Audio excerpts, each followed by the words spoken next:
What up, everybody? We're here to talk all about Virginia. It's legalized cannabis, and there's several different types of licenses that will be coming online, first for social equity and then for the general public.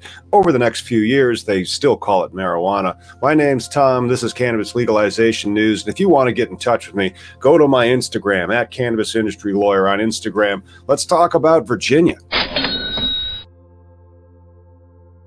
If you go to our website, cannabisindustrylawyer.com, and you click on this little map icon right there, you'll see that our map is filling out. And now we even have Alabama that has gone, and Mississippi, we might need to rock back to a gray color, but it's getting there. So let's dig into Virginia, which we're going to have to update here on July 1st when it goes to legalized.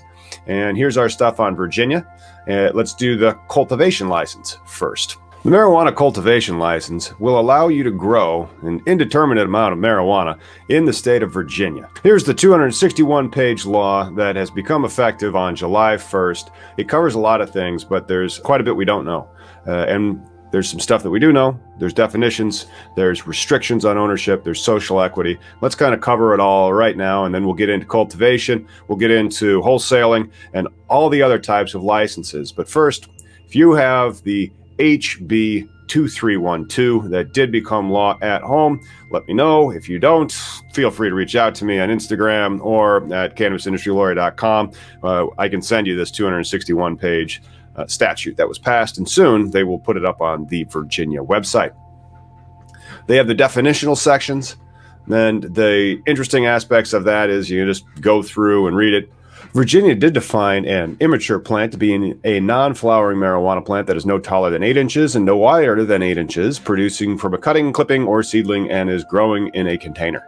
After the definitions, the Virginia Cannabis Control Authority is created, so there will be an overarching regulatory authority to regulate its cannabis market. Interestingly enough, they have retail marijuana products, retail marijuana store, and then later they have the Virginia Cannabis Control Authority. So they're using both terms, marijuana and cannabis, somewhat interchangeably. It discusses how many people are going to be on the board and how that board has to be appointed, and then it gives the duties of the board, and of course it's going to be the regulations, and a lot of the regulations we don't know. So when we get to the actual aspects of the licenses themselves in this statute, they're very thin. I mean, let's go to the cultivation and the other aspects of the statute where they talk about the actual license types. And now in Chapter 8 you get to the actual types of licenses themselves. And like I said, it's quite spare. As you can see, the marijuana cultivation facility doesn't even take up a page. And then there's the marijuana manufacturing facility license, doesn't even take up a page. It's just 4 paragraphs. That's what I mean by I say that the commission that they're going to appoint, the regulatory authority for cannabis in Virginia, has to do a lot of promulgation of rules so that we understand what's going to go on in these facilities. It's just not going to be 4 paragraphs of regulations for a manufacturing facility or for a cultivation facility. We really don't understand what the cultivation specs are going to be. So after the board's authority, you get into the administration and the licenses themselves, and they have separate licenses for each place of business. So each license granted by the board has to have its own place of business. A separate license shall be required for each separate place of business. Moreover, they have certain restrictions that they speak of regarding what types of records must be kept at your license location. These are going to definitely be in your applications later on so that you can demonstrate compliance therewith. It's just that the board may issue, and so that board has a lot of power: purchase, take possession, plant seeds, sell retail marijuana. And then they have split it into 2 classes, it appears. The Class A cultivation facility authorizes a license to cultivate not more than a certain number of marijuana plants, or certain number of marijuana plants in an area not larger than a certain amount of square foot, also as determined by the board. Class B is a cultivation facility license, which authorizes the licensee to cultivate marijuana plants with a THC concentration of no more than 1% as determined post-decarboxylation. It almost sounds like a Class B license is a hemp license coming up in cannabis in Virginia. Manufacturing license, marijuana testing license, marijuana wholesaler license, and finally the marijuana retailer license. And so here are some prohibitions. on the marijuana retailer license. You cannot have an ATM or dispensing vending machine, so no weed vending machines. I get a lot of would-be entrepreneurs thinking it's a great idea to create a weed vending machine. Drive-through sales window. They don't have one of that. You don't have the internet sales platform or a delivery services. Such stores shall not be permitted to sell retail marijuana, retail products by using this stuff. And so the internet-based sales platform, that's a really bad one, simply because it is so much easier to be able to purchase from your dispensary and then go pick it up. And then same with the delivery service, like in Florida and in a lot of other states, especially in Massachusetts right now, delivery operators are so hot. And then just like in Illinois, the marijuana stores cannot give away any retail marijuana except permitted by the subtitle. Right here, this is one that I wanted to drill into. No vertical integration on this, and they have multiple licenses awarded to one person prohibited. As used in this section, interest means an equity ownership interest or a partial equity ownership interest or any other type of financial interest, including but not limited to being an investor or serving in a management position. And then B, no person shall be granted or have an interest in a license in more than one of the following license categories: marijuana cultivation, marijuana manufacturing, marijuana wholesaler, a retail marijuana store license, or marijuana testing facility license. So now it's been very much spread apart. You have to grow or process. Does that mean you can't do your own pre-rolls? Or you have to wait for the rules? After you process, does that mean like your bulk flower, does that have to go to a processor for packaging? You have to wait for the rules. I mean, there's just 4 paragraphs of that manufacturers. But it appears that, like, you know, this is a complete segregation of it. Now, what about in this?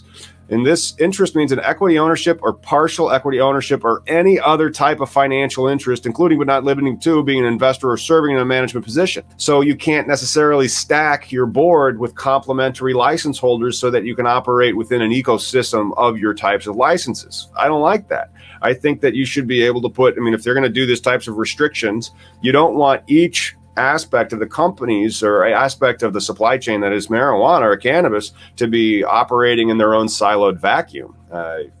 You just don't. I mean, they should be able to talk to one another. I realize that you have ownership restrictions, but you should at least allow somebody who has a manufacturing license to sit on the board of somebody who has a cultivation license, and to sit on the board of somebody who has a dispensary license. An independent director, not necessarily an equity owner, but an independent director on your board, that you would get a consideration for their time, effort, attention, and information, so that each aspect of the industry that is licensed will be participating in that ecosystem and talking with one another and you know, referring work to one another, because to go from the farm all the way to the store, it looks like you're going to have to pass through first a cultivator, which is a different person than the processor, which is then a different person than the wholesaler, which is then a different person than the testing, and which is then a different person from the retail. That's 5 layers of that. That will go on. And then what is the tax that shall be levied on the marijuana? There is a retail level of tax of 21%. And then chapter 10 of the law, it starts on page 148 of the 261. That is about your applications for licenses, your publications, your notices to localities, fees, and permits. Very important aspect of the statute, so please do review it. Now, everybody that wants to apply for a license needs to file an application with the board on the forms provided by the board and a statement in writing by the application swearing and affirming that all the information contained therein is true and correct. Remember, everything that you put in your application is a condition of your license. You're making promises to the Commonwealth of Virginia. And then they have a lot of procedural minutia here on this page 149. You have to comply with every single aspect of this. Every single aspect of this you're going to need to demonstrate your compliance in. Then they have fees for the state licenses, annual fees determined by the board. Refund of the state license fee. Oh, if that's great, they'll actually give you some stuff back. And then marijuana tax. A tax of 21% is levied on the sale in the Commonwealth of any retail marijuana products, or even marijuana paraphernalia sold by a retail marijuana store. The tax shall be an additional tax as to any imposed under Chapter 6 of Title 58 or any other provision of federal, state, or local law. The tax shall not apply to any sale from a marijuana establishment to another marijuana establishment. This is different. Sometimes in certain jurisdictions, the cultivators get hit with a cultivation privilege tax. So that's nice. I'm not sure if the 21 and then however much juice gets on top of that from the local municipalities, and the sales tax will put that tax on to, who knows, you know, could be over 30%. It's going to depend on how expensive it is to produce that. So if you have a $20 gram and you're going to have like a 30% tax on that $20 gram, let's see, 246. So you'd have a $26 gram out the door. It's going to, and then you have home grow. So that'll be bad for sales. Hopefully you're not going to have $20 grams. Hopefully you can have $10 grams, but we'll see. Eventually, the market will stabilize if the board does its job and allows for a lot of micro cultivation operators, which are operators of 5,000 square foot flowering. Finally, let's talk about social equity in the Virginia law. They have a fairly detailed program, and they will be giving preference to social equity applicants. Let's dig into it a little bit. Here is there's going to be a social equity liaison who shall lead the Cannabis Business Equity and Diversity Support Team and liaison with the Director of Diversity, Equity, and Inclusion on matters of diversity, equity, and inclusion standards in the marijuana industry. Appears that this is going to be something more along the lines of the powers and the duties of the board. Remember that board that we had talked about, to promulgate the rules, to control the possession, sale, and transport, to grant, suspend, and revoke licenses, to determine the nature and form. This is what the board gets to do. The board also gets to develop the social equity liaison and that plan therein. Social equity has been defined as a certain aspect. Here it is under sub 13 here from the regulations of the board. They provide definitionals or guidance on the statutory creation of these social equity terms, which shall be an applicant who has lived or been domiciled for at least 12 months in the Commonwealth and is either one, an applicant with at least 66% ownership by a person or persons who have been convicted or adjudicated delinquent for any marijuana offense that are eligible for expungement under the law. This is a very common aspect of the social equity. 2, an applicant with at least 66% ownership, so that's substantially higher than the 51% ownership in others jurisdictions, by a person or persons who is the parent, child, sibling, spouse of a person who has been convicted or adjudicated delinquent of the marijuana offense, which is very interesting because now it's child, sibling, or spouse. In other jurisdictions, it would be your kids and then your parents, not the sibs. So now you have siblings that are related. So you can have, your brother can get arrested for weed and you're a social equity applicant. Is that fair? 3, an applicant with at least 66% ownership by persons who have been resided for at least 3 of the 5 past years in a jurisdiction that is determined by the board after utilizing these census data to have been disproportionately impacted for marijuana crimes. These are also very often called disproportionately impacted areas, or DIAs. Virginia is going to be going with something similar to that. New Jersey, I think they call them action zones, but it's also very similar. Most social equity programs include a disproportionately impacted area, social equity, and then also this arrest social equity, with family members also being included. These family members are more broadly included. Or 5, you can see here it uses the term or. We then can surmise that means that it's going to be in the alternative. So you have to fall in one of these 5 buckets to be able to qualify as a social equity applicant in Virginia. Extremely important. If you do qualify as a social equity applicant in Virginia, hit me up on Instagram at Cannabis Industry Lawyer. And so 5, an applicant with at least 66% ownership by a person or persons who attended a historically black college or university located in the Commonwealth. That is your other way that you could get social equity status. You're going to need to have 66% ownership of the licenses. I can just hear all the MSOs going yippee right now. Here are some limitations for the licenses. I'm not sure about this. Now we're going to have limited licenses, which means we're artificially controlling the price and the market in cannabis. But the board may promulgate rules that limit the number of licenses issued to operate a marijuana establishment. However, the number of licenses shall not exceed the following limits: retail marijuana stores, 400. Marijuana wholesalers, 25. Marijuana manufacturing facilities, 60. And marijuana cultivation facilities, 450. Now, one of the things that I often do when I am creating a business plan for a dispensary is to estimate the volume of demand and sales that the state will need for cannabis. You can then use that information to go backward to figure out what your valuation of your company can be, and also what the output volume of the canopies can be is a different thing. So like when they have those 450 canopies that will come from those licenses, you can see how much space they have, and then there's industry average for yields, and you can estimate how much product should be able to hit those 400 dispensaries. I don't like this type of stuff simply because it feels like it's Russia to me. It feels like it's China. You know, you're artificially controlling the market, and then you're artificially inflating the price, which does nothing to snuff out the illicit markets. And one of the aspects that your state should adopt when creating a cannabis law is a policy goal of eliminating the illicit market. When you do stuff like this, when you make it so tightly controlled and regulated that you can use math to create valuations, and they'll be in the millions, you really do nothing to get rid of the illicit market. If anything, it just is emboldened. Either way, when it is 420 somewhere in Virginia after July 1st of 2021, you'll feel a lot more relaxed, man.